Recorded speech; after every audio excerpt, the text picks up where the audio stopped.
கதைச்சரம் நேயர்களுக்கு அன்பான வரவேற்புகள். எழுத்தாளர் ராஜம் கிருஷ்ணன் அவர்களின் வேருக்கு நீர் என்ற நாவலை காண உள்ளோம். இந்நாவல் 1973 ஆண்டிற்கான சாகித்ய அகாதமி பரிசினை பெற்றது. அதிகாரம் 9. யமுனாவிற்கு பொழுது புலரும் நேரத்தில் அந்த எண்ணம் உறுதியாகிறது அவளுடைய உள்ளத்தில். அன்று மாதாஜியின் இல்லத்துக்கு செல்ல வேண்டும். துரையிடம் சொல்ல வேண்டுமா வேண்டாமா? லட்சியங்களோடு முரண்பட்ட வாழ்க்கையின் முற்போர்வையில் அவள் உறக்கம் கொள்ளாமல் இருந்தாலே ஒழிய அவன் நிம்மதியாக உறங்கிக் கொண்டிருக்கிறான். ஆழ்ந்த உறக்கம். புதிய வாழ்க்கையின் வண்ண கோலாகலங்கள் அவனை தழுவிக் கொள்கையில் அவள் லட்சியங்கள் என்று நம்பியிருந்த தோற்றங்கள் எல்லாம் கலங்கிய நீரில் கரையும் நிழல்களாக மறைந்து போய்விட்டன. அந்த சிதைவுகளுக்காக அவன் துயரப்படவில்லை. அவள் இன்னும் அவன் கையை கொத்துக்கொண்டு ஒரே திசையை நோக்கி நிற்பதில் பயனில்லை. சோதனை களமாகத்தான் வேண்டும். வாழ்க்கை போர்வை உதறிக்கொண்டு எழுந்திருக்கிறாள் யமுனா. அத்துல் முதல் நாளே பால் குப்பிகளை கொண்டு போயிருக்கிறான் என்றாலும் அதிகாலையில் தானே வெளியேறி நடக்கிறாள். கையில் வேறொரு பால் செம்புடன் பனிப்படலத்தில் வெதுவெதுப்பு சுகங்களில் ஒரு சாரர் ஸ்வர்கானுபவத்தில் மூழ்கி கிடக்க வயிற்றுப்பாட்டுக்கு அல்லலுறும் எளியவர்கள் எழுந்து பொழுதை துவக்கும் காட்சிகள், வரிசையான வீடுகளுக்கு அப்பால் கங்கையின் செழிப்பை புகழ்ந்துரைக்கும் மாந்தோப்புகள் விரிந்திருக்கின்றன. அவை கிராமங்களில் காலூன்றி பிழைக்க வழியின்றி நகரத்து மக்களிடம் அண்டி வயிறு பிழைக்க வந்த எளியவருக்கெல்லாம் ஆயிரங்கால் மாளிகை போல நிழல் அளிக்கின்றன. அந்த நிழலிலேயே முட்டு முட்டாக மழை கொதுங்க குடிசைகள் போட்டுக் கொண்டிருக்கின்றனர். மூளை தேநீர் கடைக்காரன் போர்த்து முடங்கிக் கொண்டு அடுப்பில் கல்கரியை நிரப்பிக் கொண்டிருக்கிறான். முதல் தெருவில் கம்பீரமான முகப்புகளுடன் நிமிர்ந்தெழும்பி நிற்கும் பல அழகிய வீடுகள், வாயிலில் காணும் அலுவலக பலகைகளும் ஜீப் வண்டிகளும் அந்த வீடுகளில் விளக்கேற்றி வாழும் குடும்பங்கள் இல்லை என்று அறிவிக்கின்றன. கங்கை பாலப்பிரிப்பின் அலுவலகம் என்று அறிவிக்கும் ஒரு பெரிய மாளிகையின் முன் விளக்கு கம்பத்தில் பகாதூர் பசுவை கட்டியிருக்கிறான். பகதூரின் குடும்பமும் மாந்தோப்பில்தான் வசிக்கிறது என்றாலும் பகாதூர் நகர சந்தைகளில் பிழைக்கக்கூடிய கபடமும் தந்திரமும் கைகூடியவன். அவனுடைய 3 மனைவியரும் குடிசை பக்கம் எப்போதுமே கலகலப்பாக வைக்கும் குரல் வளமுடையவர்கள். மாளிகை அடுத்து சேற்றுக்குட்டையாக இருக்கும் கொசு பண்ணைகள் எல்லாம் மழைக்காலத்தில் நீர்வீழியும் குளங்களாகிவிடும். இப்போது சுற்றுவட்டம் பங்களாக்களின் கழிவுகள் எல்லாம் நாணமற்ற ரகசியங்களை எல்லாம் அம்பலமாக்கி கொண்டு அங்கே சங்கமமாகின்றன. பகாதூரின் மனைவியர் அந்த கரைகளில் எருமூட்டைகள் காய வைக்கின்றனர். பகாதூர் பசுவின் மேல் ஒரு சாக்கை போட்டுவிட்டு மடியை கழுவி கொண்டிருக்கிறான். பின் பங்களாவில் சமையல் வேலை செய்யும் வங்காளி கிழவி லோட்டாவுடன் குந்தி உட்கார்ந்திருக்கிறாள். அத்துல் பால் குப்பியுடன் குளிரில் விரைத்து கொண்டு வருகிறான். யமுனாவை கண்டதும் ஓட்டமாக வருகிறான். மாஜி, நீங்க வீட்டுக்கு போங்க மாஜி. சாப் ஸ்ரீமருக்கு போகிறாரா மாஜி? இல்ல அத்துல், என்னிடம் பாட்டிலை கொடுத்துவிட்டு நீ போ. ஆமா, நான் வரக்கூடாதா? நீ வீட்டுக்கு போ. அத்துலுக்கு முகம் தொங்கி போகிறது. ஏதேனும் ஒரு வேலையை செய்துவிட்டுத்தான் இவர்களிடம் பயன்பெற வேண்டும் என்று இயல்பாகவே நினைக்கும் சிறுவன் அவனை சமாதானப்படுத்துவது போல புன்னகை செய்கிறாள். பாலை வாங்கி கொண்டு இருவருமாக நடந்து வருகின்றனர். மாஜி, அங்க ஒரு குளத்தில் அழகான தாமரை பூக்கள் இருக்கு மாஜி, உங்களுக்கு கொண்டு வரட்டுமா? இப்போதா? ஆமாம், ஒரு நொடியில் கொண்டு வரேன். அந்த குளத்தை நானும் பார்க்க வருவேன். அது பங்களாவுக்குள் இருக்கு மாஜி. அங்கே சோனாவின் மாமா தான் தோட்டக்காரர். பெரிய பெரிய ரோஜா இருக்கு. நான் கொண்டு வரேன் மாஜி. நம் வீட்டில் நட்டு வைக்கலாம். அது யார் பங்களா?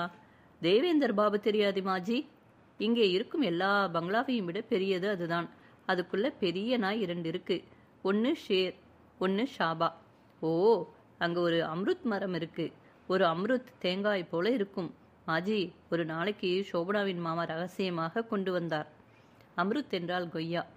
ஓ, தீபக் இல்ல, அவன் ஒரு நாளைக்கு உள்ள கல்லால் அடிச்சான். கல் மாடியில் குளிர் காஞ்சி கொண்டிருந்த மாதாஜியின் மேலே விழுந்தது. காதை பிடிச்சு தர்வான் உள்ளே கூட்டிட்டு போய் அடி கொடுத்தான். நான் அப்படியெல்லாம் செய்ய மாட்டேன்பா. பாலில் ஏடு படிவது போல சிறுவனின் பேச்சிடையே அவள் மனசுக்கு அந்த வீட்டை பற்றிய விவரங்கள் படுகின்றன. ஆம், அது மாதாஜியின் வீடுதான்.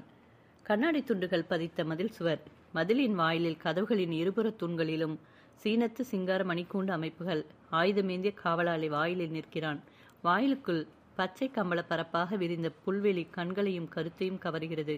தொலைவில் மாளிகை முகப்பில் தாயும் கன்றும் போல பெரிய படகுக்கார் ஒன்றும் முகப்புக்கு வெளியே தெரிய கன்று போன்ற சிறிய விதேசிய வண்டி ஒன்றும் நிற்கின்றன. அண்ணாந்து நோக்கினால் சித்திர வேலைப்பாட்டு சாளரங்கள், வண்ண பூத்திரைகள், அறைகளின் குளிர்சாதன அமைப்பு பொருந்திய கூண்டுகள். மேலே மேலே மாளிகை இன்னமும் கட்டி முடியவில்லை என்று அறிவுறுத்தும் செங்கல் அடுக்குகள். இந்த செங்கல் அடுக்குகள் இல்லாத பெரிய வீடுகளே இல்லை. ஒரு கால் இம்மாநிலத்தில் இப்படி கண்ணேறு படாமல் இருக்க பரிகாரம் செய்கின்றனரோ என்று அவள் நினைத்தாள். பிறகுதான் துரை ஒரு நாள் அவை வரி விதிப்பை தடுத்து நிறுத்தும் அரைகுறை சுவர்கள் என்று விளக்கினான். அவளுடைய தந்தை லட்சியவாதியாக புகழ்ந்து பேசிய சோசியலிஸ்ட் தலைவர் வீடுதானா இது? அவள் உள்ளே செல்வதா வேண்டாமா என்று தயங்கியவளாக நிற்கையில் கதர் ஜிப்பாவுக்கு மேல் கோட்டும் தொப்பியுமாக கொத்தாக ஒரு கூட்டம் வருகிறது. பிற்பகல் 3 மணி பொழுது. கூட்டம் முன்பகுதியில் சென்று உள்ளே மறையும் பொழுது அவள் தோட்டத்தில் ஒரு புறம் நிற்கிறாள். அத்துள் மொழிந்தார் போல எத்தனை வண்ண ரோஜாக்கள், வெயில் குஞ்சும் வண்ணங்கள், கருஞ்சிவப்பிலிருந்து சாக்லேட் வண்ணம், முக்கிய கருப்பு வரை எத்தனை வண்ண சாயைகள். கொய்யா மரத்தடியில் நாய் ஆளுயரம் எழும்பி குலைக்கிறது. ரப்பர் குழாயுடன் வெளிப்படும் தோட்டக்காரன் அவள் அருகில் வருகிறான். பாபுஜி மேலே இருக்கிறார். மாதாஜி? அவன் பேசாமல் பக்கத்தில் உள்ள இன்னொரு முகப்பு வழியாக கூட்டி செல்கிறான். அங்கும் இதே புல்தரை, சூரியகாந்தி பூக்கள் பூச்சக்கர குடைகளாக நிமிர்ந்திருக்கின்றன. பந்தாடும் பூங்காவில் பிற்பகல் வெயிலில் ஒரு யுவதியும் செவிகளோர குருதாக்குளுடன் கூடிய இளைஞன் ஒருவனும் பந்தாடிக் கொண்டிருக்கின்றனர். கம்பளமிட்ட மெத்தென்ற படிகளில் அவள் ஏறி செல்கிறாள். மேலே வெயில் விழும் முகப்பில் சாய்வு நாற்காலியில் மாதாஜி சாய்ந்திருக்கிறாள். பணிப்பெண் ஒருத்தி கால்களை பிடித்து விட்டு கொண்டிருக்கிறாள். நமஸ்தே மாதாஜி. முதியவள் நிமிர்ந்து பார்க்கிறாள். வாமா, வா மகளே வா. கோமதி, ஒரு நாற்காலி கொண்டு வா. மெத்தை தைத்த தாழ்வானதொரு ஆசனத்தை பணிப்பெண் கோமதி கொண்டு வருகிறாள். நான் இந்த நேரத்தில் வந்து உங்களுக்கு தொந்தரவு கொடுக்கிறேனோ என்னவோ. தூக்கம் வருவதில்லை மகளே. இரவில் தூங்கவே கஷ்டமாக இருக்கிறது. நீ மட்டும்தான் வந்தாயா? ஆமாம். அவர் இந்நேரத்தில் எப்படி வருவார்? ஆபீஸுக்கு போய்விட்டார். பகலுக்கு சாப்பிட வந்து போவான் இல்லையா? இல்லை, பகலில் வருவதில்லை. அப்ப பகல் நேரம் ஓட்டலிலா சாப்பிடுகிறான்? இங்கே வர நேரம் இருப்பதில்லை. அதோடு பல நாட்கள் வெளியூரில் போய் இருந்து விடுகிறார். வண்டி இருக்கிறது இல்லையா? இல்லை. ஒன்று வாங்கிக்கலாமே. ரெஜிஸ்டர் பண்ணியிருக்குல்ல? இல்லை மாதாஜி, அதையெல்லாம் நினைக்கவே இல்லை. அட அசடு, வேண்டியவங்க இருக்கையில் இப்படி கஷ்டப்படுவானேன். வண்டிக்கு ஆஃபீஸ்லேயே பணம் கொடுப்பாங்களே. ரொம்ப நன்றி மாதாஜி, நீங்கள் இவ்வளவு அன்பாக இருப்பதே தெம்பாக இருக்கு. அன்பா? அந்த காலத்தில் ராம்ஜி ருக்மணிபாயின்னா உசுறு. எப்படி இருந்தோம். மாதாஜியின் கண்களில் இருந்து சொட்டு விழவில்லை. மூக்குத்தி தான் டால் அடிக்கிறது. பிதாஜி படுத்த படுக்கையாக இருப்பதாக சொன்னாலே சுமதி. எங்கே யார் வைத்தியம் பார்க்கிறார்கள்? யார் யாரெல்லாமோ வயிறும் குடலும் கெட்டு அமெரிக்காவுக்கும் ஆஸ்திரேலியாவுக்கும் வைத்தியம் செய்து கொள்ளப் போகிறார்களே. பிதாஜிக்கு அப்படி முயற்சி செய்யலையா? அவர்தான் இயற்கை முறை மீறிய வைத்தியத்துக்கே உடன்படவில்லையே மாதாஜி. மாதாஜி பெருமூச்செறிகிறாள். பிறகு சில நிமிடங்கள் மௌனமாக போகிறது. யமுனாவுக்கும் எப்படி தொடங்குவதென்று புரியவில்லை. கொய்யா மரக்கிளைகள் அசையும் ஓசை கேட்கிறது. புத்துல், அரே புத்துல். சட்டையும் நிஜாரும் கிழிந்து தொங்க ஒரு சிறுவன் அதுலை போன்றவன் தான் ஓடி வருகிறான். அம்ருத் பறிக்கிறாயா? என்ன சத்தம்? இல்லையே மாதாஜி. 10 அங்க விழுந்தது. நான் பார்த்தேன்னா காதை பிச்சிடுவேன். போங்க. கோமதி, கீதாவை டீ கொண்டு வர சொல்லு. எனக்கு இப்போது ஒன்றும் வேண்டாம் மாதாஜி. அழகுதான். உனக்காகவா டீ போடுகிறார்கள்? ரஜினி ராஜ்கீர் போயிருக்கிறான். பையனுக்கு ரசித்து சாப்பிட நேரமேது? 4 நாள் ராஜ்கீரில் சுகமாக ஸ்நானம் பண்ணலாம் என்றால் அங்குதான் என்ன கூட்டம். பகலில் சொல்ல முடியாத கூட்டம். ராத்திரி போகிறார்கள். குண்டத்தில் ஸ்நானம் செய். அங்கே போனால் அங்கேயும் இவனை தேடி வருகிறார்கள். அண்ணனுக்கு பணம் கொடுத்து தம்பியை கவிழ்க்க சொல்வதும், தம்பிக்கு பணம் கொடுத்து அண்ணனுக்கு மாற்றாக ஆக்குவதும் இப்ப மேலிடத்து கட்சி காரியமாக பேச்சு. இவன் புத்தி சொல்ல போக எல்லோரையும் பகச்சிக்க வேண்டியதாச்சு. பதவியே வேண்டாமான்னா. ஆனால் கிராமத்தில் ஏழை எளியவர்களுக்கெல்லாம் இங்கே வராமல் எங்கே போவார்கள்? சரடு கிடைத்து விட்டது. மாதாஜி, நான் பார்த்த மட்டில் இங்கே ஏழை எளியவர்கள் மிகவும் தாழ்ந்த நிலையில் இருக்கிறார்கள். கல்வியும் இல்லை, பெண் மக்கள் மிக்கவும் பின்தங்கி இருக்கிறார்கள். இப்படி யமுனா துவங்கியவுடன் மாதாஜியின் முகம் சிவந்து விட்டது. இங்கா? இந்த பீகாரிலா? போன வருஷம் IAS முதல் 3 பேரில் ஒருத்தி இந்த ஊர் பெண்தான். இங்கே என்ன முன்னேற்றம் இல்லை? முன்பெல்லாம் கிராமவாசிக்கு என்ன தெரியும்? இப்போ எத்தனை டிராக்டர் செலவாணியாகிறது. ரஜினி இருந்தால் உனக்கு கணக்கு சொல்வான். அந்த காலத்தை விட இப்ப எப்படி முன்னேறி இருக்கு. கிராமமே தான் திரண்டு பட்டணத்துக்கு வந்திருக்கே. முன்னே ஒரு ஆண் 5 கல்யாணம் பண்ணி கொண்டாலும் யாரும் கேட்டதில்லை. இப்போதோ 2வது கட்டினால் கூட அரசியல் மேடையில் வந்து கண்ணா பின்னான்னு பேசுறானுங்க. மாதாஜிக்கு மூச்சு விட அவகாசம் கொடுக்கும் வண்ணம் யமுனா புன்னகையுடன், இருந்தாலும் வசதிகளை பயன்படுத்தி கொண்டு எளிய மக்கள் இன்னும் முன்னேற்றம் காணலாம் அல்லவா என்று நிறுத்துகிறார். நீ எதிர்கட்சிக்காரன் பேசுவது போலல்லவா பேசுகிறாய்? இதற்குள் கோமதி பலகாரத்தட்டையும் தேநீரையும் எடுத்துக்கொண்டு வருகிறாள். தாழ்வான டீப்பாயை போட்டு அதில் பலகாரத்தட்டை வைக்கிறாள். குருணை பொரித்தார் போன்ற மேனியுடன் முரமரப்பான சமோசா போன்ற ஒன்று, ஒரு லாடு, 2 பிஸ்கோத்துகள், புள்ளிகளுடன் விளங்கும் வாழைப்பழம். இதெல்லாம் எதற்கு மாதாஜி? நான் இவ்வளவெல்லாம் சாப்பிடுவதில்லை. அழகுதான். ரஜினி போல்தான் போலிருக்கிறது நீயும். இந்த காலத்து பெண்கள் ஃபிகரை காப்பாற்றிக் கொள்ள வேண்டும் என்று சரியாக சாப்பிடுவதில்லை. தெம்பும் இல்லை. அதுதானா? வறுத்த முந்திரி பருப்பு வேறு ஒரு தட்டு நிறைய வருகிறது. மாதாச்சி அதை எடுத்து வைத்துக் கொள்கிறாள். யமுனாவுக்கு அந்த உண்டிகளை பார்க்கும் பொழுது சற்று முன் வந்த புதலின் நினைவு வருகிறது. நல்ல நெய்யில் பொரித்த பண்டம்தான் மகளே, சாப்பிடு. நீ இங்கே அடிக்கடி வந்து கொண்டிரு. உன் உடம்பை எப்படி ஆக்குகிறேன் பார். அவளுக்கு ஆத்திரமாக வருகிறது. கஷ்டப்பட்டு ஆரம்பித்த செய்தி சரட்டோடு குட்டையில் விழுந்து முழுகி போய்விட்டது. வேண்டா வெறுப்பாக தேநீரை குடித்துவிட்டு படிகளில் இறங்கி வருகிறாள். புல்தரையின் வேகமாக அடி வைத்து வருகையில் வளைந்த பாதையின் ஓரம் வரும்பொழுது திக்கென்று நெஞ்சு குலுங்கினார் போல இருக்கிறது. இந்துநாத், ஆம் அவனைதான். சிரித்துக்கொண்டு எதிர்வெயிலுக்கு முகத்தை சரித்து கொண்டு வருகிறான். ஹலோ, சௌக்கியமா? என்ன தெரியலையா யமுனா? ஓ, தெரியாம என்ன? நீங்க இங்க எப்படின்னு யோசிச்சேன். அதை நானா கேட்கணும்? நீ என்னமோ ஒன்றே குளம்னு பாடிண்டு ஏதோ கல்யாணம் பண்ணிண்டேன்னு கேள்விப்பட்டேன். இங்க எப்படி வந்தேன்னு ஆச்சரியப்பட்டு நிக்கிறேன். இப்ப இந்த ஊர்ல தான் இருக்கிறோம். ஊரில் பெரியப்பா சுகமா? அவருக்கு ரொம்ப மனத்தாங்கல், ஏமாற்றம். உனக்கு என்னை பிடிக்கலைனாலும் இப்படி காடி பானையில போய் விழுந்திருக்க வேண்டாம். உன்னை போல இருப்பவர்கள் இப்படி சரியாக போக சமுதாயமே கெட்டுவிட்டது. அதனால்தான் கீழாதி எல்லாம் துள்ளுகிறார்கள். இது கடைசியில் பெரியப்பாவுக்கு மனசு ஆறவே இல்லை. அதெல்லாம் தனி மனிதனின் அபிப்பிராயங்களை பொறுத்தது. அது சரி, தனி மனித அபிப்பிராயம்னு அவரவருக்கு தலைக்கு தலை பேசுவதால் தான் இன்றைக்கு இப்படி இருக்கு. உன்னை போல ஒரு நல்ல குடும்பத்தில் குலத்தில் புத்திசாலியாக உதித்த பெண்ணுக்கு கீழ்குலத்தில் இருந்தாலும் பரவாயில்லைன்னு அவன் காலில் விழ தோணுறது.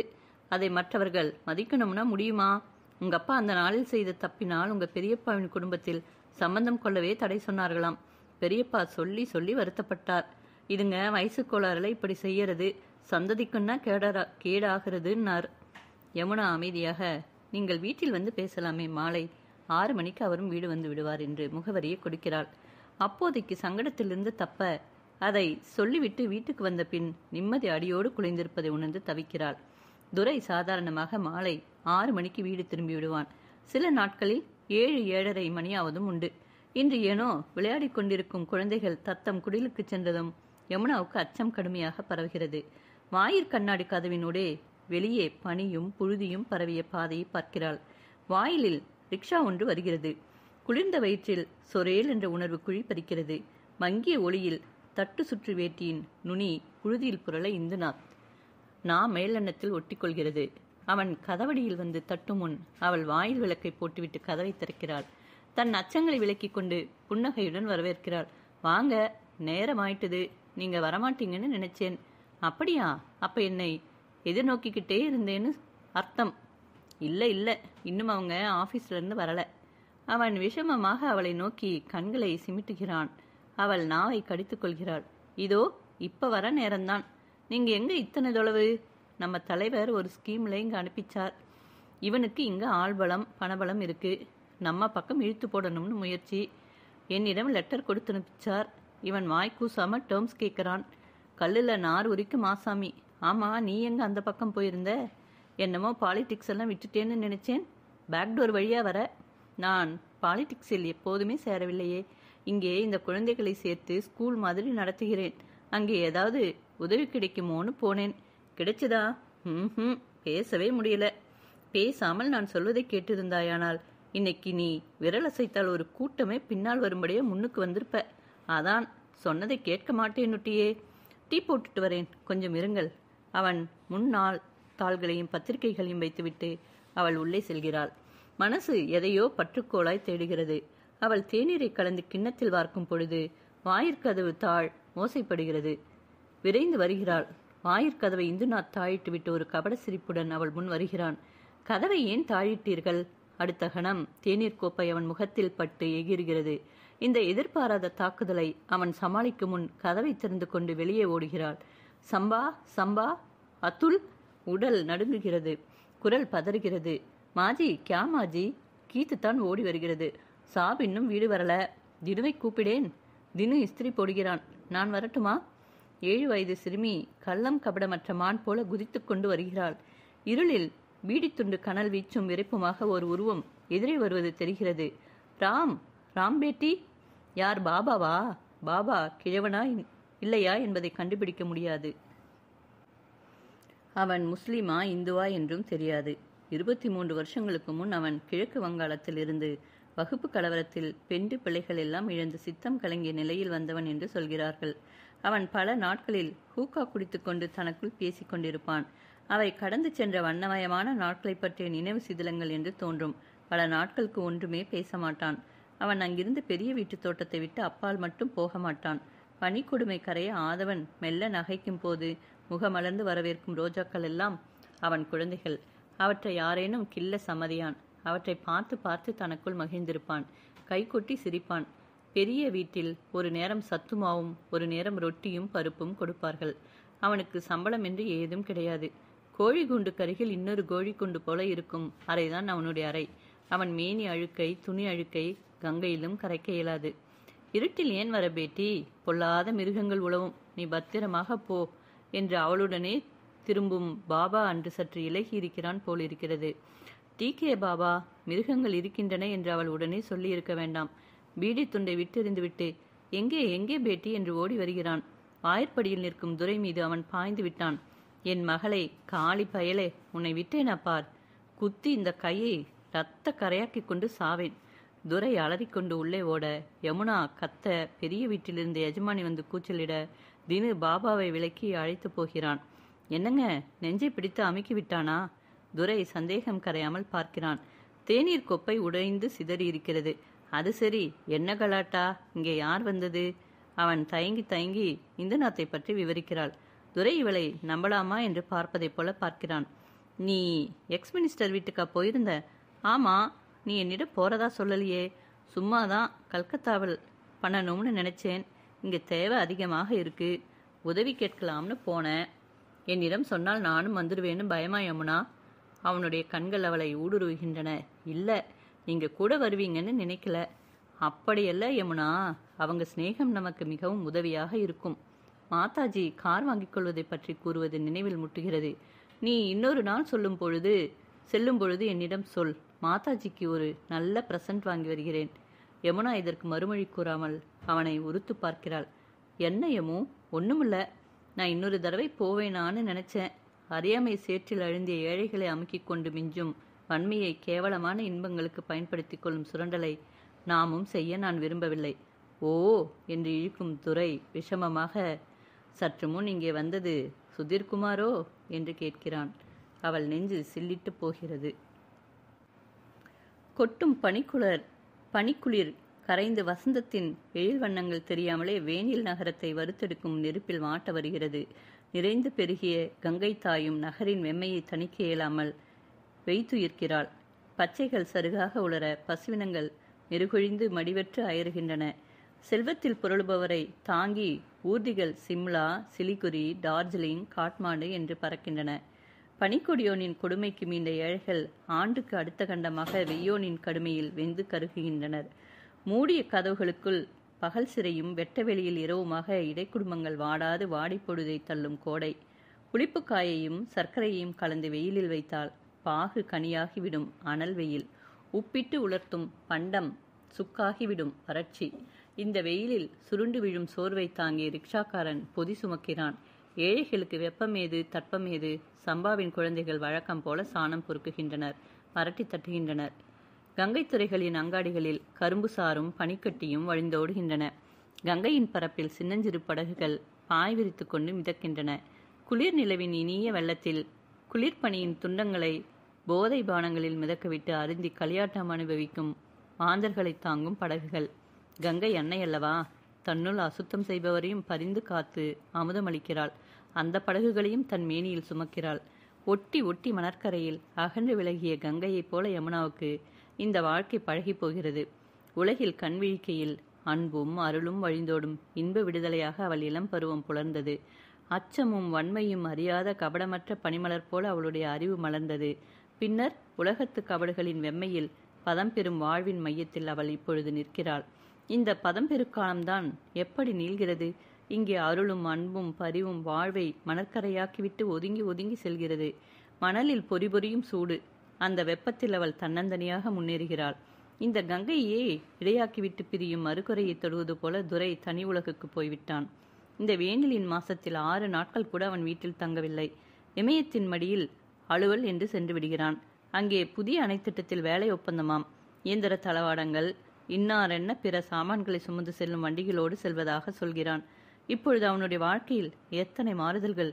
புதிய இரும்பு அலமாரியை திறந்தால் வகை வகையான விசேஷ துணிகளில் கால் சட்டை கோட்டுகள், மடிப்பு கலையாத சீனத்து பருத்தி சட்டைகள், அவை நேபாளத்தின் மலிவாம். அவன் பல் துலக்கும் பிரஷில் இருந்து முகப்பொடி, பசை, காலுறை ஈராக அந்நிய பொருட்களை தவிர வேறு உபயோகிப்பதே இல்லை. அந்த சிறிய இல்லத்தில் அழகு ஆடம்பர சாதனங்கள் மாறி மாறி வருகின்றன போகின்றன. 2 அன்னங்களின் உருவில் டிரான்சிஸ்டர், பெரிய சாவி போன்ற சிகரெட் லைட்டர், மணிமண்டப அமைப்பில் இயங்கும் கடிகாரம், இப்படி எத்தனையோ. அவளை அவன் விருந்துகளுக்கு அழைப்பதில்லை. ஆனால் விருந்தென்று சொல்லி உடையணிந்து சென்றாள். இரவு சிறிது மதி மழுங்கி தள்ளாடும் நிலையில்தான் வருகிறான். அவளோ அவனை எதிர்க்க முயன்று இயலாமல் போராடுகிறாள். சமையல் அறையை ஒட்டிய அறையில் குழந்தைகளுக்கு கல்வி பயிற்றுவிக்கிறாள். தன் செலவில் மீதி கண்டு பால் வாங்கி கொடுக்கிறாள். ஏழை குடில்களில் சென்று அறிவுரை நல்குகிறாள். வானில் சந்திரன் பவனி வரும் நாட்களில் நிலாமுற்றத்தில் இருந்து ஏழை குழந்தைகளுக்கு அவள் கதைகள் சொல்லும் பொழுது அந்த கானக சூழலில் அம்மாவனின் மேல் உராய்ந்து கொண்டு கதைகள் கேட்ட காலம் நினைவில் முட்டுகிறது. அந்த அம்மாவனுக்கு அவள் ஒரு கடிதம் கூட எழுதவில்லை, எழுத தோன்றவில்லை. ஏன்? வாழ்க்கை பற்றி பலவேறு சமயங்களில் அவர் அவளுக்கு இப்படித்தான் வாழ வேண்டும் என்று அறிவுறுத்தியிருக்கிறார். ஒரு சிகரெட்டை சில்கிட்டிங்கிலும் தேய்ச்சி மினுக்கி காலாவஸ்துவாக்குவது போல என்று சொல்லி இருக்கிறார். ஆனாலும் நினைவுகள் மோனத்திரையில் சித்திரம் வரையாமல் இல்லையே. வசந்தம் வரும்பொழுது அந்த கானகங்களில்தான் என்னென்ன வாசனைகள் காற்றிலேறி பவனி வரும். காட்டெலுமிச்சை மலர்ந்து கம்மென்று சுவாசமெல்லாம் நிரம்பும்.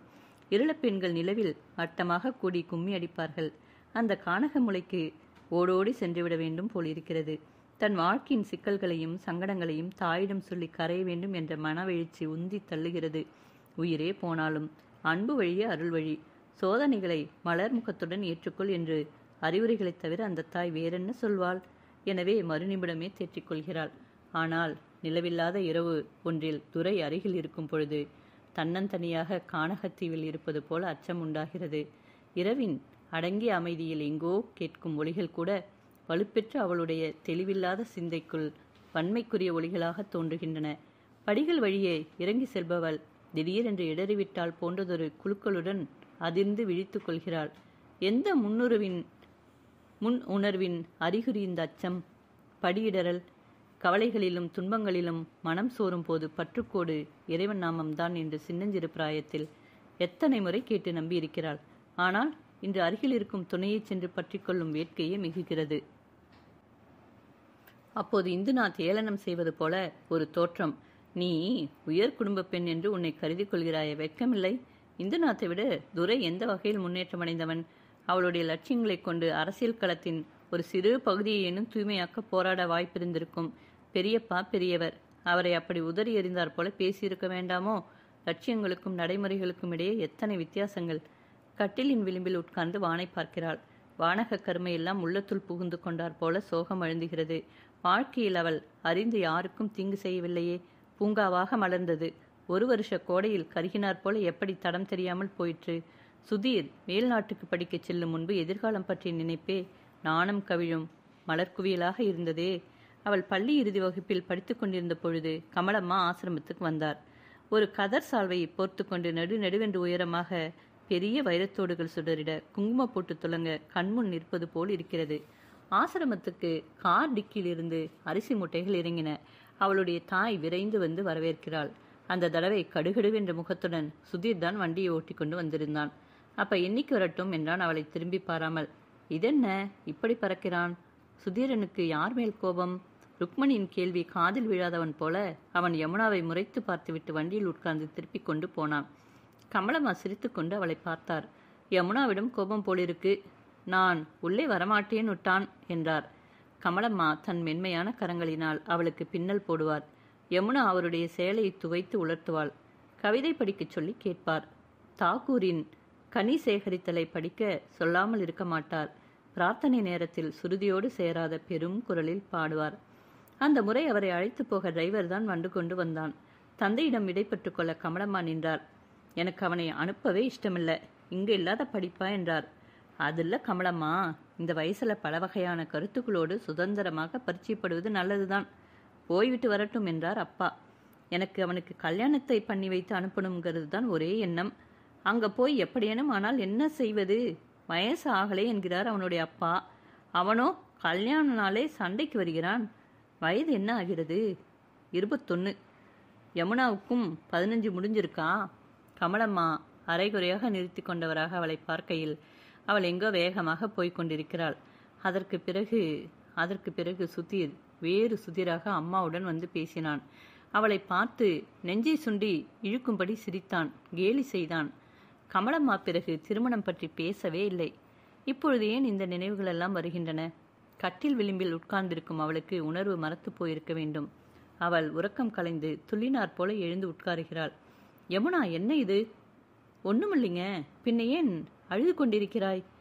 அவள் திருட்டு குற்றம் செய்தவளைப் போல கண்களை துடைத்துக் கொள்கிறாள். தன் மீதே அவளுக்கு கோபம் வருகிறது. நான் அழலையே, ஏதோ ஒரு கனவு கண்டு முழிச்சிட்டேன். தூக்கம் வரல. இருளில் அவளை அவன் உற்று பார்க்கிறான். அவளுடைய விழிகளில் ஈரம் பளபளக்காமல் இல்லை. யமுனா, என்ன இது நான்சென்ஸ்? என்னை எதற்காக இப்படி உயிரோடு கொல்ற? பக்கத்தில் இருக்கும் சிகரெட் பெட்டியை தேடுகிறது கை. அவன் பற்ற வைக்க முயலும் பொழுது அவள் ஆத்திரத்துடன் அதை பிடுங்கி போடுகிறாள். நீங்க ஏன் இப்படி என்னை விட்டு ஒதுங்கி ஒதுங்கி போறீங்க? அவன் கை அவளுடைய கைகளுக்குள் இருக்கிறது. அது நானா நீயான்னு நெஞ்சை தொட்டு பார்த்துக்கோ. நான் என்ன தப்பு செஞ்சேன்னு சொல்லுங்க. நான் அதற்கு சரியா மாறுகிறேன். உன்னை தப்பு செய்ததாக சொல்ல நான் யார்? நீ உயர்ந்த இடம், நான் தாழ்ந்தவன். இப்படி நீங்கள் பேசினால் எனக்கு சந்தோஷமாகவா இருக்கும் என்று பேசுகிறீர்கள்? இதை பார் யமுனா, நான் சாதாரண மனுஷன். ஆஃபீஸ்லேருந்து வீட்டுக்கு வரும்பொழுது மனைவி சந்தோஷமாக சிரித்து பேசணும்னு நினைப்பேன். உலகத்தில் சாதாரண மனுஷனுக்கு போல சந்தோஷம் கிடைச்சா போதும்னு நினைக்கிறவன் நான். நீயோ உனக்கும் எனக்கும் ரொம்ப தொலைவன்னு நிதமும் சொல்லாமல் சொல்லிட்டு இருக்க. அது என்னுடைய துரதிருஷ்டம். நீங்கள் என்னை புரிஞ்சிக்காம பேசுகிறீங்க. சில சமயம் படியிடறி போறாப்புல குழப்பமாக இருக்கு. அவன் அவளுடைய சொற்களின் ஆழத்தை புரிந்து கொள்பவனாக தெரியவில்லை. எட்டி விழுந்த சிகரெட் பெட்டி எடுத்து ஒன்றை பற்ற வைத்துக் கொள்கிறான். இதெல்லாம் நீங்கள் புதிதாக ஏன் பழக்கம் பண்ணிக்கொள்ளணும்? நீங்கள் அடியோடு மாறி போயிருக்கிறீங்க. ஒரு மனிதன் என்னைக்கோ கூழ் குடிச்சான், இப்ப இன்னைக்கும் அப்படியே இருக்கணும்னு நீ சொல்ற. நீ எனக்கு பிடிக்காம எத்தனையோ செய்யற, நான் தடுக்கிறனா? இந்த அற்ப சுதந்திரங்களில் நீயும் தலையிட வேண்டாம். உங்கள் உடல் நலம் மனநலத்தை நினைச்சு சொல்றேன். நாம் எளிமையாக தூய்மையாக வாழ்ந்து எவ்வளவோ நல்ல பலன்களை காணப்போவதாக கோட்டை கட்டினேன். என்ன எளிமை தூய்மை? என் தொழில் முன்னேற்றத்துக்கு தகுந்தபடி நடக்க வேண்டியிருக்கு. உன்னை ஒத்துழைன்னு வற்புறுத்தினேனா? என்னை போல் இருப்பவன் வீட்டிலேயே மாசம் ஒரு பார்ட்டி ஏற்பாடு செய்கிறான். நான் என் உறுத்தலை வெளிக்காட்டி பயனில்லைன்னு ஒதுங்கிடுறேன். நீங்கள் நண்பர்களை வீட்டுக்கு அழைத்து விருந்து கொடுப்பதை நான் வேண்டாம் என்று சொல்வேனா? அதற்காக ஒரு அநியாயம் நடக்க நாமே ஒத்துழைப்பதா? ஒரு போதை சரக்கு இல்லாமல் எதுவும் ஆகாதுன்னு ஒரு நிலைமையை நாமே ஒப்புக்கொள்வதா? பலவீனத்துக்கு தெரிஞ்சு நாமே நியாயம் சொல்லிக் கொள்வதை விட ட்ரிங்க்ஸ் இல்லாமல் விருந்து கொடுப்போம்னு சொல்ல உங்களுக்கு ஏன் மனசு வரலை? அப்படி போனால் பார்ட்டி எதற்கு கொடுக்கணும்? அதுவே ஃப்ராடு தான். நான் ஒன்றும் அப்படி சொல்லலையே. உன் காந்தித்தனம் குறுக்கே வரப்ப அதெல்லாம் விரோதம்தான். மனுஷன் வாய்க்கு ருசியாக சாப்பிடக்கூடாது, கண்ணுக்கு குளிர்ச்சியா உடுத்தப்படாது, எல்லோரும் பஞ்சம் பணாதையாக கப்பரை ஏந்த வேணும், மகாத்மாவாக அப்பத்தான் இருக்க முடியும்னு உன் காந்தி சொல்லியிருக்காரு. நீங்களா இப்படி பேசுறீங்க? நெஞ்சை தொட்டு சொல்லுங்க. அந்த மாதிரி ஒருத்தர் இல்லைன்னா நீங்க நச்சு சொல் திரித்து விடாமல் அவள் சட்டென்று விழுங்கிக் கொள்கிறாள். ஆனால் துரைக்கு இதுவே போதுமானதாக இருக்கிறது. ஏன் முழுங்குற? நீங்க வசந்த சாதி மனப்பான்மையை போக்காதவரை ஒன்னையும் பெறட்டிடல. ஆமா, தெரிஞ்சுக்க. அவள் விக்கித்து நிற்கிறாள். படி இரடி விட்டது. மெய்தான், படி இடறிதான் விட்டது. விடியற்காலையின் குளிர்ந்த அணைப்பில் அயர்ந்து உறங்குபவர்களையெல்லாம் தெருவில் ஒலிக்கும் அந்த குரல் தட்டி எழுப்பி விடுகிறது. மாடி மூப்புகளிலும் வாயில்களிலும் இரவெல்லாம் வாட்டி எடுக்கும் வெம்மையில் தூங்காது தவித்தவர்கள் சித்தேஸ்வர் நிவாஸ் துரைராஜ் என்ற குரலுக்கு விழித்து எரிந்து விழுகின்றனர். இங்கில்ல, கிழக்கே தள்ளி விசாரி. சரியாக விலாசம் தெரியாமல் லொட்டு நிடிச்சு பிராணனை வாங்குறான். நடுத்தெருவில் முரட்டு செருப்பொலி முழு தெருவையும் எழுப்பிவிட போதுமானதாக இருக்கிறது. மொட்டை மாடியில் படுத்திருக்கும் யமுனாவின் செவிகளை அந்த குரல் எட்டும் முன் அக்கம் பக்கம் முழுவதும் எழுந்தாயிற்று. பாபாதான் கீழே கதவை தடதடவென்று தட்டுகிறான். யமு, அம்மாவன். பூட்டு விடுபட்டார் போல மகிழ்ச்சி ஆவேசமாக பெருகுகிறது. 2 படிகளை ஓரெட்டாக கடக்கும் அவசரம். கதவை திறக்கும் முன் குரல் உற்சாகமாக கரை புரளுகிறது. கடுதாசி போடாமல் தினம்னு வந்துட்டீங்களே அம்மாவா? உன்னை தேடி கண்டுபிடிக்கும் முன்னே இந்த 2 தெருவைத்தான் எழுப்பி சண்டை கிழக்க முடிந்தது. அட்ரஸ் சரியா தெரியலையா? ஸ்ரீ கிருஷ்ண நகரில் நம் வீட்டுக்காரர் பழைய போலீஸ் துறை வீடுன்னு பேர் சொன்னா போதுமே. ஸ்டேஷன்லிருந்து நடந்தா வரீங்க? ஆமா, விடியற் காலையில் டாடா நகர்லேருந்து ஒரு வண்டியில் வந்து ஈயால் நடந்து கூட்டி போகிறேன்னு சொல்லி சரின்னேன். இந்த பேட்டையே சுற்றி 2 தடவை எழுப்பி நான் மோளை தேடி வந்ததை தம்பட்டம் அடிச்சாச்சு. பெட்டியுடன் கூட்டி வந்த ஆளுக்கு கூலியை கொடுத்து அவர் அனுப்புகிறார். நேற்று தான் நான் நினைச்சேன். எனக்கு ரொம்ப சந்தோஷமாக இருக்கிறது. 15 வயது பின்னுக்கு போய்விட்டார் போல அவள் குதித்து கொண்டு மாடிக்கு போகிறாள். யார் வந்திருக்காங்கன்னு பாருங்க. அதுக்குள்ள அவரை ஏன் எழுப்புற? சும்மா இரு மோளே. துரை எழுந்திருக்கும் முன் சிகரெட் பெட்டி எடுத்து எங்கோ ஒளித்து கொண்டு ஓடுகிறாள். துரை கண்களை துடித்து கொண்டு பார்க்கும் முன் ஜோசப் மாடி ஏறி வந்து விடுகிறார். எந்தா திருவள்ளுவர் ஷாரே, வாழ்க்கை எப்படி இருக்கு? துரை தூக்க கலக்கம் மாறாமல் புன்னகை செய்கிறான். யமுனா நீங்க வரதா சொல்லலையே. நாங்கள் கல்கத்தாவை விட்டு வர அன்னைக்கு ஸ்டேஷனில் திடீர்னு சுதீர் வந்தார். உங்களை பார்த்ததாக சொன்னார். ஆமாம், என்னை எங்கோ ஸ்டேஷனில் பார்த்தான். யமுனா எப்படி இருக்கிறாள்னு விசாரிச்சான். சொன்னேன். எப்படி இருக்கு தொழிலெல்லாம்? தொழிலா? அதை ஏன் கேட்குறீங்க? ஊரை கொளுத்தியே தீர்வேன்னு கங்கணம் கட்டிண்டு இருக்கிறாங்களே. நேற்று எங்கள் ஆஃபீஸ் மேனேஜரை கேரே செய்துட்டாங்க. இன்னைக்கு விடிஞ்சு நான் ஆஃபீஸுக்கு போகணும். சாயங்காலம் எப்படி வருவேன்னு எனக்கே தெரியாது. இங்கே பீகாரிகளுக்கு சூதுவாதனை என்னன்னே தெரியாது. இந்த அரசியல்வாதிகள் பண்ணுற அக்கிரமத்தை சொல்லுங்க, அது கிடக்கட்டும். நம்ம பக்கம் எப்படி இருக்கு? அம்மா சுகமா? ஐயா இப்போ எப்படி இருக்காரு? இருக்கு. நம்ம ஸ்கூலில் ட்ரைனிங் எடுக்க அடுத்த வருஷம் ரிட்டையர் ஆக போகும் இந்தி பண்டிதர்கள் எல்லாம் வந்தார்கள். அம்மாவா, நீங்கள் இப்போ நல்ல தமிழ் பேசுறீங்க. ஓ அப்படியா?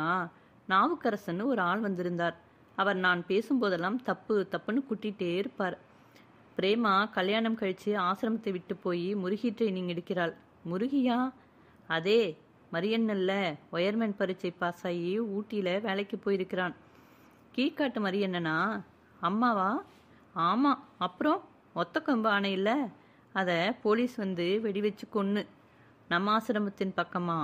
முள்ளியாற்றின் பிறகு 5 திவசம் போலீஸ் கூடாரம் அடிச்சிருந்தது என்று சொல்லிக்கொண்டு பெட்டியை திறந்து ஒரு பெரிய பாலித்தீன் பையை எடுக்கிறார். நேத்திரங்காய் வறுவல். இது கடையில் வாங்கினதில்ல மகளே, நம் மரம் போட்ட தாரில் விளைஞ்சு அம்மை வறுத்து தந்தது. ஓ, உங்கள் குடிசின் பக்கம் வச்ச வாழைக்கன்ற அம்மாவா? ஆமாம் மகளே, நிறைய கண்ணுண்டாயி. போன வருஷம் நல்ல மழையல்ல. அத்துள் பால் வாங்கி வந்ததும் யமுனா தேநீர் போட்டு கொண்டு வருகிறாள். இன்னைக்கு சாயங்காலம் நேரமாகுமா வீடு வர? என் கையில் இல்லை அது. நான் வரணும்னு எதிர்பார்த்திருக்காம இங்கே வேலையை பாருங்க. வெளியில் போவதானால் சாவியை கொடுத்து விட்டு போங்க. ஜோசப் கங்கைக்கு போய் நீராடி திரும்பி வரும் முன் துரை அலுவலகம் போய்விட்டான். பிப்ரவரி மார்ச்சில் வந்திருக்க கூடாது அம்மாவா? இந்த வெயிலில் வந்தீர்களே. இப்போது லீவு யமுனா. நான் நாளையே முசஃபர்பூர் போகிறேன், சர்வோதய கேம்ப். ஓ, அதற்குத்தான் வந்தீர்களா? யமுனா அவரையே பார்த்து கொண்டிருக்கிறாள். விழிகளில் ஏக்கம் நிழலாடுகிறது. எனக்கும் சர்வோதய கேம்புக்கு வரணும்னு ஆசையே இருக்கம்மாவா. மோளே, நீ இழைச்சி மெலிஞ்சு போய் அம்மைக்கு என்ன சமாசாரம் சொல்லணும்? யமுனா வெற்றிடத்தை பார்த்தால் போல நிலைக்கிறாள். மெல்லிய நெடுமூச்சு இழுகிறது. அம்மாவா, காட்டுக்குள் இன்னமும் பாசறை இருக்கிறதோ? கேரனும் மாறனும் வருகிறார்களோ? நோட்டீஸு வீசி போக. கேரனை யாரோ குத்தி கொன்னு. அவ்விடமெல்லாம் போலீஸு கண்காணிப்புண்டு. இதை சாதாரணமாக சொல்வது போல சொல்கிறார். யமுனா வேதனையுடன் இனி போலீஸை குத்தி கொள்ள வருவார்கள் என்று முணுமுணுக்கிறாள். மோளே, கல்கத்தாவில் சுதிரை பார்த்தாயோ? இல்லை. நான் எதற்கு பார்க்கணும் அம்மாவா? ஒரு துரோகியின் முகத்தில் விழிக்க கூட எனக்கு இஷ்டமில்லை. அது தப்பு மகளே. வெறுப்பில் அன்பும் அகிம்சையும் வளராது. நீ ஒருபோதும் யார் மீதும் வெறுப்புக்கோ பகைக்கோ இடம் கொடுக்காமல் இருக்க பழக்கிக் கொள்ள வேணும். துரை பகலுணவுக்கு வருவதில்லையா? மாசம் 20 நாள் ஊரில் இருப்பதும் இல்லை. பகலெல்லாம் உனக்கு என்ன ஜோலி? ஒன்றும் சுகமில்ல. சர்க்கா சங்கத்தில் போய் வருவதில்லை. மாந்தோப்பு குடிசை பக்கம் போய் குடிக்கக்கூடாதுன்னு சொல்வேன். குளிர் தாங்க முடியாமல் இருக்கும்போது பங்களாவெல்லாம் ஏறி இறங்கி கம்பளி துணிமணி தச்சு ஒட்டி இல்லாதவர்களுக்கு கொடுத்தேன். இதற்காக நான் இந்த ஊர் பெரிய மனிதர்களிடம் உதவி கேட்க போனதை பற்றி பிறகு சொல்கிறேன். அக்கம் பக்கம் அலையும் குழந்தைகளுக்கு நல்ல வழக்கங்களும் படிப்பறிவும் சொல்லிக் கொடுக்கிறேன். அதற்குள் இங்கிருப்பவர்கள் தோஸ்தாயும் குருமியும் பக்கத்தில் தொட்டுக்கொள்கிறாள்னு வம்பு பேசுகிறார்கள். ஒரு ஒழுங்காக எதுவும் செய்ய முடியவில்லை அம்மாவா. ஜோசப்பின் நோக்கு முன்னரை அலங்காரங்களை சுற்றி அலைகிறது. அன்னப்பட்சிகள் போன்ற அலங்கார பொம்மை எடுத்து பார்க்கிறாள். இடையில் சிறு கடிகாரம், ஜப்பானில் செய்தது. நடு மேசையில் ஒரு பளிங்கு போன்ற சாம்பல் கிண்ணம். உட்கார்ந்து படிக்கும் வகையில் பெரிய அலங்கார விளக்கு. அவர் அதையெல்லாம் பார்க்கும் பொழுது யமுனா உள்ளே வேலையாக இருப்பதைப் போல பரபரக்கிறாள். மாஜி என்று அழைத்து கொண்டு வண்ணாத்தி வருகிறாள். இஸ்திரி போட்ட துரையின் உடுப்புகளை அடுக்காக வைக்கிறாள். சைனா என்று முத்திரை தெரியும்படி மடித்து வைத்திருக்கிறாள். யமுனா, அவள் சட்டென்று வந்து துணி அடுக்கை உள்ளே கொண்டு போய் அலமாரியை திறந்து வைக்கிறாள். அலமாரியை திறக்கையில் குபீர் என்று மனங்கள் கமழ்கின்றன. மடிப்பு மடிப்பாக கழுத்தில் கட்டிக்கொள்ளும் டைகள் தொங்குகின்றன. ஏறும் வெயிலின் கடுமையை சமாளிப்பது போல விசிறியை போட்டுவிட்டு புன்னகை பூக்கிறாள். என்ன சமையல் பண்ணலாம் அம்மாவா? துரை வருவாரா சாப்பிட? இல்லை ஹோட்டலா? வேறு என்ன செய்யலாம் சொல்லுங்க நீங்க. நீ சந்தோஷமாக இருக்கிறாயா மகளே? ஏன், என்னை பார்த்தால் எப்படி இருக்கு? அவள் சிரிக்க முயன்றாலும் தொலைவில் கார்மேகம் குமுறுவது போல இருந்தது. கிழங்கை நறுக்கி வேக வைத்துவிட்டு மாவை பிசைய தொடங்குகிறாள். சமையல் அறையில் 2 பீங்கான் பாண்டங்கள் இருக்கின்றன. மேடையில் வெண்ணெய்க்கல் பாவி துப்புரவாக இருக்கிறது. கை துடைத்துக்கொள்ள ஒரு பழைய கந்தலை வெண்மையாக மாட்டிக்கொண்டிருக்கிறாள். 2 பேருக்கு இவ்வளவு மாவு பிசைகிறாயே? சாயங்காலம் 4-5 குழந்தைகள் வருவார்கள். பூரி எல்லாம் அவர்களுக்கு யார் செய்து கொடுப்பார்கள்? அம்மாவா, இங்கே ராம்தானா என்று ஒரு தானியம் இருக்கிறது. நம்மூர் கீரை விதையைப் போல அளவில் பெரிதாக இருக்கிறது. அதில் லட்டு செய்கிறார்கள். நாம் கீரை பொரி உருண்டை செய்வது போல சம்பா எனக்கு செய்து கொண்டு வந்தாள். யார் சம்பா? இங்கே இருக்கிறாள். புருஷன் எங்கோ கல்கத்தா சணலாலையில் 15 வருஷமாக வேலை செய்து ரூபாய் அனுப்புகிறான். அவள் 2வது பெண்சாதி. 7 குழந்தைகள். அந்த குழந்தைகள் தான் இங்கு வருவார்களா? இதில் 3 பேர் வருவார்கள். துரை இதற்கெல்லாம்? அவர் நீட்டு முன் உண்மை பட்டென்று வெடித்துவிடக்கூடாதென்று அவள் பேச்சை மாற்றி சிலம்பம் ஆடுகிறாள். சுதிரை நீங்கள் பார்த்தீர்கள் அம்மாவா? இப்பவா? இந்த பக்கம் இருக்கிறான்னு கேள்வி. எனக்கு கூட அவனை பார்க்க வேண்டும். ஊட்டியில் இருக்கும் அவர்கள் பங்களா பூட்டி கிடக்கிறது. அதை ஒருவர் விலைக்கு கேட்டார். நான் முன்னெல்லாம் வாழ்க்கை வசதி இல்லாதவர்கள் தான் நாசத்தை அடிப்படையாக கொண்ட இந்த கட்சியில் சேர்வார்கள் என்று நினைத்து கொண்டிருந்தேன். அது தவறு. வசதியுள்ள எதற்கும் சுதந்திரமுள்ள குடும்பங்களில் இளமை கட்ட விழுந்து நாசத்தில் ஒன்றிக்கொள்ள ஒரு நியாயம் தேடிக்கொள்ள இந்த கட்சி வாய்ப்பு அளிக்கிறது. ஒன்றுக்குமே வசதி இல்லாத சூதுவாத அறியாத மலைவாசிகளிடமும் இயற்கையின் குழந்தைகளிடமும் நாசவன்மையை தூண்டிவிட்டு கட்சி தலையாக ஆடுகிறார்கள். அம்மாவான் அவளையே பார்த்து கொண்டிருக்கிறார். ஒரு தரம் எங்க காலேஜில் சுதீர் பேச வந்தார். அப்ப கொஞ்சம் பெண்கள் எல்லாம் அவர் வந்து காலேஜில் பேசணும்னு தலைவியிடம் சொல்லித்தான் ஏற்பாடு செய்தார்கள். நமக்கு மாறுபட்ட கருத்துக்களோடு மோதும் சுதந்திரம் வேண்டும் என்பதுதான் அவர் நோக்கமும். அன்றைக்கு சுதீர் பேசிய விஷயம் எனக்கு நல்லா நினைவிருக்கு. சமுதாய அமைப்பின் பெண்கள் பங்கு என்ற விஷயம். பேசி முடிச்ச பிறகு ஒரு கூட்டம் ஆட்டோகிராஃப் வாங்க போச்சு. அப்ப சுதான்னு ஒருத்தி கேட்டாள், நம் இந்திய ஆணின் மனப்பான்மை தன் மனைவி தனக்கு அடங்கியவளாக இருக்க வேண்டும் என்பதுதான். இதை நீங்கள் ஒத்துக்கொள்ள வேண்டும் என்றாள். அவர் அப்போது என்னையே பார்த்து கொண்டு, நீங்கள் கட்டாயப்படுத்துவதற்காக ஒப்புக்கொள்ள முடியாது என்று சிரித்தார். எனக்கு ஒரே ஆத்திரம். அப்ப கட்டாயப்படுத்தாமல் இருந்தால் ஒத்துக்கொள்வீர்களாக்கும் என்றேன். அப்படியும் இல்லை. நான் இப்படி சொல்லட்டுமா? நம் சராசரி இந்திய பெண்ணின் மனப்பான்மை ஒரு ஆணின் ஆணையில் அடங்கி கிடப்பதே மோட்சம் என்று கருதி கொண்டு ஆணின் மனப்பான்மை என்று குற்றத்தை போடுகிறது என்று கூறினார். அப்பொழுது எனக்கு அவர் கூற்றை யோசிக்கவோ ஆராயவோ நிதானமில்லை. அவரை மறுத்து பேசும் ஆத்திரம்தான் இருந்தது. அப்படி ஒன்றும் கிடையாது. ஒரு பெண்ணுக்கு வாழ்க்கையில் எக்காலத்தும் நீங்கள் சமத்துவம் கொடுக்கவில்லை. பெண்ணுக்கு சுதந்திரம் கிடையாது என்று கோட்பாட்டை வகுத்தது உங்கள் வர்க்கம்தான் என்று கத்தினேன். அவர் சிரித்துக்கொண்டே ஒப்புக்கொள்கிறேன் அம்மணி. எனக்கு ஒரு சந்தர்ப்பம் கொடுக்க முன் வந்தால் இல்லை என்று நிரூபித்து காட்டுகிறேன் என்றார். அன்று மற்றவர்களெல்லாம் சிரித்து கைகொட்டி உண்டு இல்லை என்று தீர்த்தார்கள். இப்பொழுது சடக்கென்று நாவை கடித்து கொண்டார் போல தலை குனிய நிறுத்திக் கொள்கிறாள். புழுக்கமான அறையில் ஏதோ ஒரு பெரிய துவாரம் வழியாக பூக்காற்று வந்து பட்டென்று அது மூடிக்கொண்டார் போல இருக்கிறது.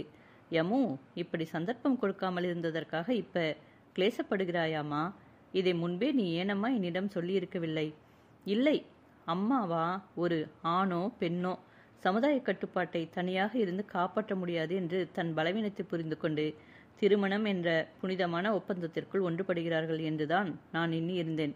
அப்படி ஒரு வாழ்க்கை அமைப்பில் நான் பங்கு கொள்ளப் போகும் ஒருவர் நாசத்தையும் சந்தேகத்தையும் அடிப்படையாக கொண்ட ஒரு அரசியல் கட்சியில் தன் பலவீனங்களுக்கு வடிகாலாக அங்கம் வகிப்பவராக இருக்கையில் அப்படிப்பட்ட ஒருவருடன் என்னை பிணைத்துக் கொள்ள துணியவில்லை நான். அவரிடம் மனைவி என்ற ஸ்தானத்தின் மதிப்பை என்னால் பெற முடியும் என்றும் நான் கருதவில்லை. ஆனால் இப்பொழுது நான் அப்படி கருதியது கூட சுயநலம் என்று நினைக்கிறேன். எனக்கு உள்ளூர அமைதியான வாழ்க்கை அவரிடம் கிடைக்காது என்ற அச்சம் இருந்திருக்கிறது. அம்மா ஒவ்வொரு வருஷமும் பெண்கள் விடைபெற்று பள்ளியை விட்டு போகும் பொழுது சொல்வாள், என்னிடம் இந்த பள்ளியிலிருந்து விடைபெற்று போகும் நீங்கள் எல்லோரும் இதயங்களில் அன்பும் அஹிம்சையுமாகி நம்பிக்கை பொறியை ஏந்தி செல்கிறீர்கள். இதை நீங்கள் செல்லுமிடங்களிலெல்லாம் பாதுகாத்து இதனின்று கிடைக்கும் ஒளியால் உலகை இருள்படராமல் வைக்க வேண்டும் என்பாள். இந்த சொற்களை எத்தனை முறைகளோ கேட்டிருந்தும் எனக்கு நம்பிக்கை விழவில்லையே. அதற்கு காரணம், நீ கண்விழித்த பிறகு உலகம் நம்பிக்கையை இழக்கத் தொடங்கிவிட்டதுதான். ஒரு மனிதனை அவருடைய உயர்ந்த ஒழுக்கம், தொண்டு, தன்னலமற்ற தியாகம் ஆகியவற்றுக்காக மகாத்மா என்ற அந்த காலத்து மக்களால் மதித்து போற்ற முடிந்தது. இப்போதோ விளம்பரங்களினாலேயே ஒரு மனிதன் மகாத்மாவாக மாற முடிகிறது. மறைவு நாள் அஞ்சலி என்று அரசியல் தலைவர்களுக்கு இன்றைய கவிஞர்கள் என்று சொல்லப்படுபவர்கள் போலி குரல்களில் அழுகிறார்களே, எவ்வளவு அசிங்கமாக இருக்கிறது அது. இப்போது தலைவனாக சொல்பவனிடம் மக்களால் நம்பிக்கை வைக்க முடியவில்லை. அதே சமயத்தில் தலைவன் வேண்டியும் இருக்கிறது. எல்லாம் போலியாக இருக்கிறது. தலைவன் காந்தி விழா கொண்டாடிவிட்டு காக்டெயில் பார்ட்டியில் போய் மூழ்கி கல்கிறான்.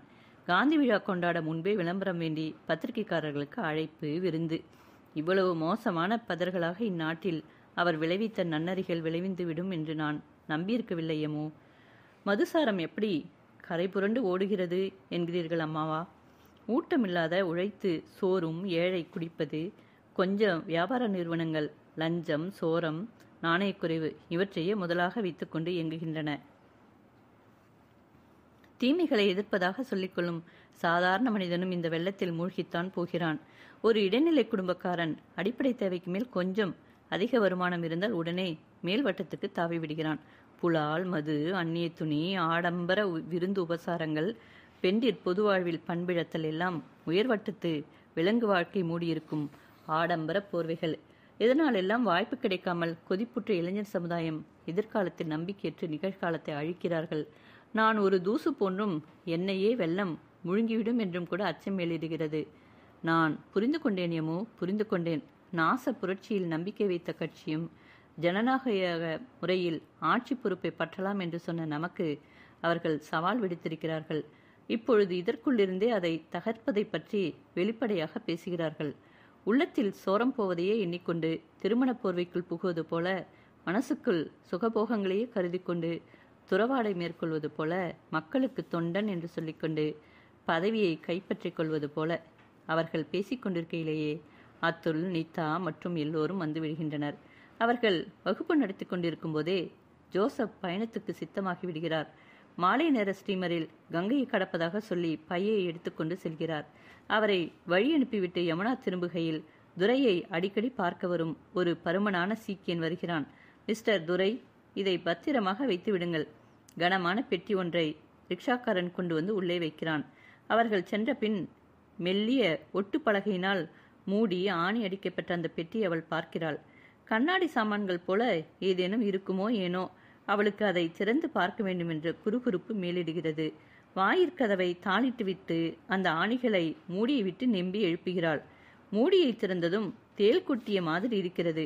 விலை உயர்ந்த ஆபரணங்களின் வைப்பிடம் போல பஞ்சு மெத்தை அறைகளுக்குள் பட்டை கண்ணாடி குப்பிகள். திராட்சை குலை போன்றதொரு குப்பியில் அதன் ரசம் கண்களை பறிக்க மின்னுகிறது. அவற்றை பார்த்து கொண்டிருக்கையில் மனக்கண்ணில் ஒரு தீக்குழி தோன்றுகிறது. மாபெரும் வேள்விக்கான தீ.